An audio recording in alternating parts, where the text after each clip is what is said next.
Kitchen கார்னரில் பார்க்க போகிறது சுவையான நாட்டுக்கோழி பிரியாணி எப்படி செய்யலான்னு பார்க்கலாம். இதுக்கு வந்து நம்ம வெளியில் எந்த மசாலா பொருளையும் நம்ம ஆட் பண்ணாமல் வீட்லேயே அரைச்சி நம்ம செய்கிறோம். இந்த பிரியாணி செய்கிறதுக்கு நமக்கு ஒரு 1/2 hour தான் ஆகும். எவ்வளோ சூப்பராக இந்த பிரியாணி செய்யலான்னு பார்க்கலாம்.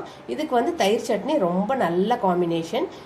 வாங்க வியூவர்ஸ், இந்த பிரியாணியை எவ்வளோ டேஸ்ட்டாக நம்ம குயிக்காக செய்கிறதுன்னு பார்க்கலாம். ஒரு 1/2 hourல செய்யலான்னு பார்க்கலாம். வாங்க வியூவர்ஸ் வீடியோக்குள்ளே.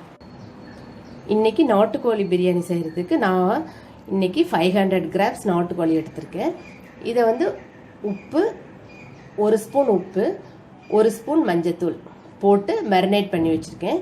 ஒரு 1/2 hour ஊறட்டும், அப்போ தான் ரொம்ப சாஃப்டாக இருக்கும். இன்றைக்கி பிரியாணி செய்கிறதுக்கு நான் 500 grams ரைஸ் எடுத்திருக்கேன், சீரக சம்பா எடுத்திருக்கேன். இது வந்து ஒரு 15 minutes ஊறட்டும். குக்கர் ஹீட் ஆகிடுச்சு. 4 ஸ்பூன் ரீஃபைண்ட் ஆயில் போட்டாச்சு. பட்டர் போட்டுக்கலாம். இது டேஸ்ட்டுக்கு தகுந்த மாதிரி போட்டுக்கலாம். இன்றைக்கி நான் 3 ஸ்பூன் போட்டிருக்கேன். எண்ணெய் வந்து மெல்ட் ஆகிட்டுருக்கு. அப்போ நம்ம இந்த பட்டை, பிரியாணி இலை, கிராம்பு இதெல்லாம் போட்டு லைட்டாக வறுத்துக்கலாம். இது கூட முந்திரி பருப்பும் போட்டுக்கலாம். இது ஆப்ஷனல் தான், தேவைன்னா போட்டுக்கலாம். போட்டால் கொஞ்சம் நல்ல ஸ்மெல்லு நல்லாயிருக்கும். கட் பண்ணி வச்சுக்கிற ஆனியன் வதங்கிறதுக்கு கொஞ்சம் சால்ட் போட்டுக்கலாம். இப்போ நல்லா வதக்கிக்கலாம். ஆனியன் நல்லா வதங்கிட்டுருக்கு. இப்போ தக்காளி ஆட் பண்ணிக்கலாம். அரைச்சி வச்ச தக்காளி ஆட் பண்ணிக்கலாம். அதெல்லாம் வதங்கிட்டுருக்கு. இப்போ இஞ்சி பூண்டு தட்டி வச்சது போட்டுக்கலாம்.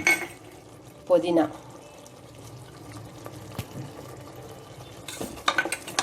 நல்லா இப்போ கரம் மசாலா, தயிர், வரமிளகாய், பிரியாணி மசாலா எல்லாத்தையும் நல்லா கலந்துக்கலாம். இப்போ நல்லா வதங்கிட்டு இருக்கு. ஒரு 5 minutes நல்லா வேகட்டும். மினிட்ஸ் ஆயிடுச்சு.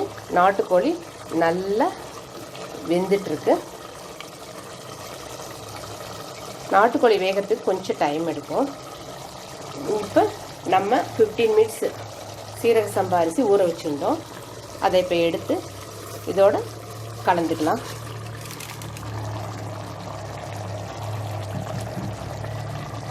இதையும் நல்லா கலந்துக்கலாம்.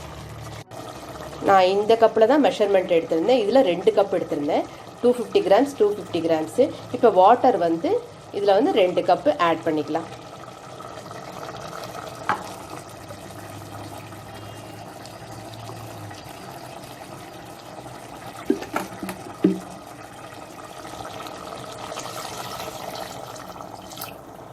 இந்த ஸ்டேஜில் சால்ட் பார்த்துக்கோங்க.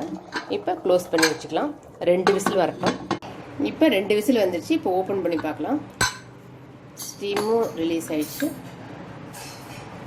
சூப்பரான நாட்டுக்கோழி பிரியாணி ரெடி ஆயிடுச்சு. எவ்வளோ சூப்பராக இருக்கு பாருங்கள். எவ்வளோ சூப்பராக இருக்கு பாருங்கள். எவ்வளோ நல்லா இருக்கு.